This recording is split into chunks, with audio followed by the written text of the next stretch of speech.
Hello YouTube, today I want to talk about One Piece and specifically Mosa. Now who exactly is Mosa? Well, we don't know. Minus spoilers for Elbaf, but Mosa is a character that is purely introduced through a Mushi, the transponder snail, who talks to Loki as he's chained up down there in the underworld.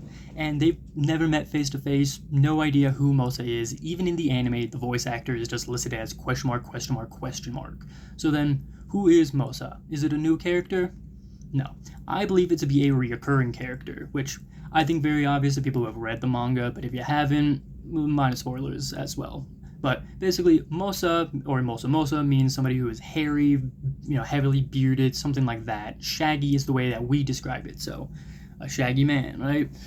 So you have to think, well, what guy could that be describing? But no. You also have to have another bit of context clues with the actual nickname that he is calling her, Mosa Ko. And I am now going to start using her because Ko is a typical ending to a female's name. Think of Aho Zoroko from the flashback of Sabo and them. I made a video on that a while back. So now you have to think, well, is there a very hairy or bearded woman? As far as I'm aware, we've never met a bearded woman, but we have met a very hairy and bearded man, that being King Neptune. Now you see in one of the chapters, King Harold comes on down to Fishman Island and is chatting with King Neptune, very friendly like. He's talking about Loki and how he's a troublemaker, and Neptune responds like, what were you like as a kid, buddy?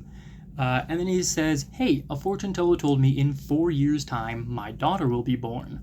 We should get them betrothed. Which, married, right? Which King Harold is like, whoa, you're going too far, you're thinking too far ahead or whatever.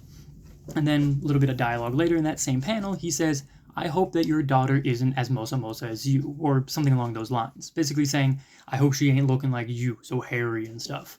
Which Neptune replies with, she won't be Shaggy. So not only do we have both the references of Mosa Mosa and Shaggy, but we also would know what Mosa's past traumatic events would be if it was shirahoshi, which would have been Fishman Island and all the Vanderdecken and all that nonsense, and the most recent stuff would be the Revelry arc. So we know who would be Mosa Mosa, we know who would then be dropped down to not being the hairy one, but just being nicknamed that, and then we would know what their past traumatic events are. But let me know what you guys think, and if you think it's somebody else, or if you also just agree that it is very obviously Shirahoshi.